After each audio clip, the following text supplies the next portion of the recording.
Fala galera, beleza? Agora a gente está indo para o nosso último insight. E nesse insight eu realmente acredito que a gente vai fechar e conectar tudo que foi falado anteriormente.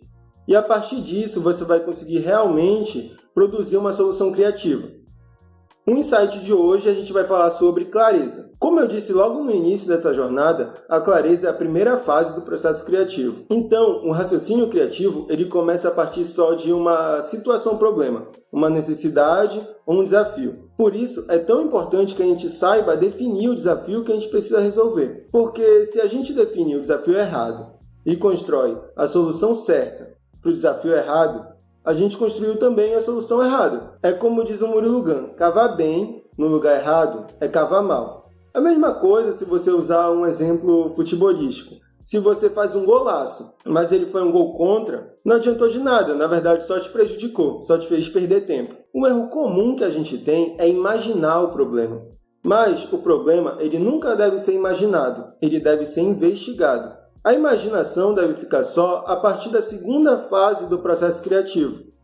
O problema ele tem que ser explícito para não ter diferentes interpretações, as pessoas não acharem que é uma coisa, mas é outra, e ter esse tipo de confusão, entendeu? E aí eu vejo que muitas vezes a gente se preocupa muito em dar a resposta certa sem se preocupar com a pergunta que a gente está respondendo. Acredito que isso seja uma consequência de uma frase que é até bem intencionada, mas acho que ela traz consequências negativas, que é me traga soluções, não me traga problemas. Na verdade, eu prefiro que me traga os problemas bem desenvolvidos para que aí sim a gente consiga co-criar a solução. Fazer as perguntas certas é o que faz a diferença. Seja você como um criativo, empreendedor, futurista, filósofo, cientista, as qualidades das suas perguntas vão direcionar a qualidade da sua resposta. E não é à toa que um dos maiores intelectuais da história, inclusive dividindo-a em diferentes eras, foi o Sócrates. Uma pessoa que tinha um poder de fazer as perguntas certas, fazer perguntas que conseguiam trazer reflexões e conclusões interessantes. Nós precisamos valorizar as perguntas, porque são elas que direcionam nossas respostas.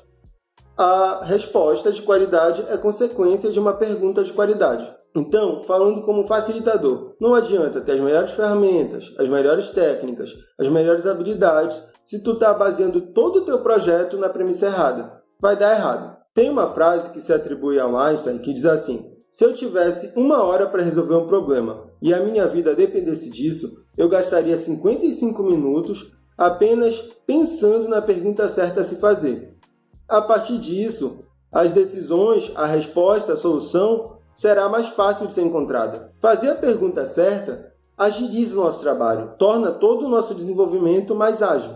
E aí, para definir essa pergunta, é importante que você não tendencie, que você não direcione a solução já com a pergunta. Eu vou usar como exemplo a Disney. A Disney é um parque de diversões enorme, tem sempre gente pra caralho por lá, então eles têm um problema com filas, as filas para o brinquedo. Essas filas são longas e demoradas. Então, tá mais ou menos aí o problema, as filas serem longas e demoradas.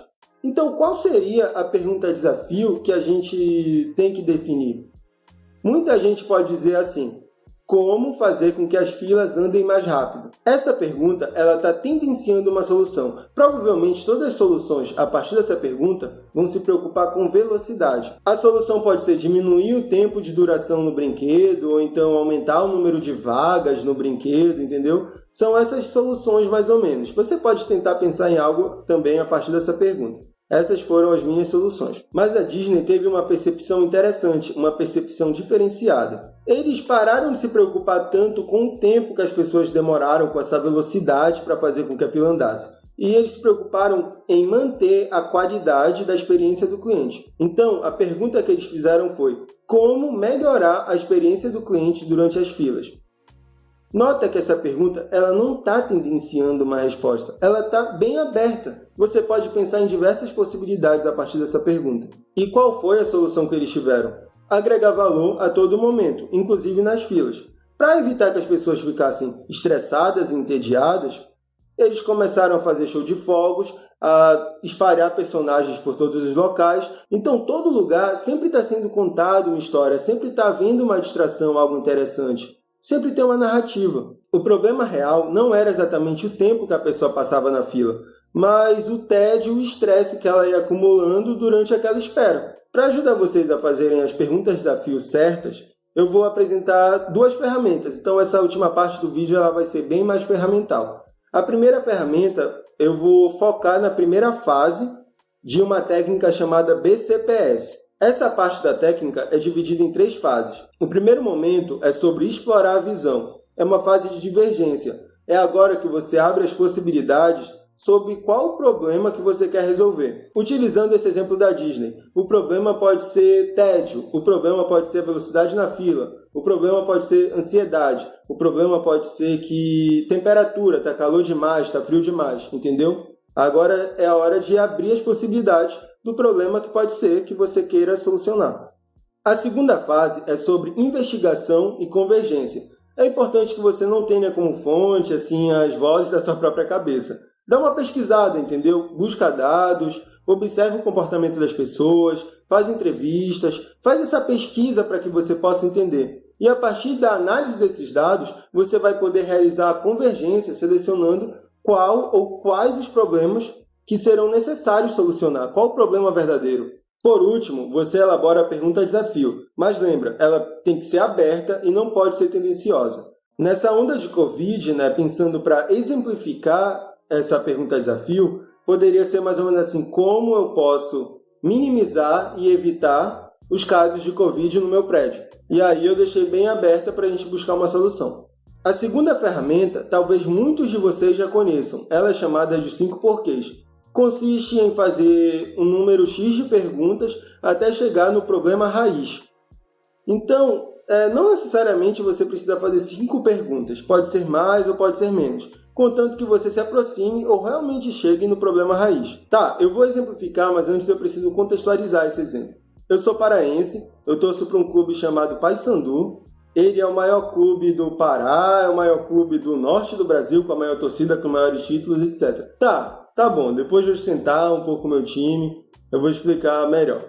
Quando eu fiz essa análise, o técnico do Paysandu tinha acabado de ser demitido. Então eu vou usar os 5 porquês nesse contexto. Por que o técnico do Paysandu foi demitido? Porque o time estava jogando mal. Por que o time estava jogando mal? Porque o técnico estava escalando mal. E por que o técnico do Paysandu estava escalando mal?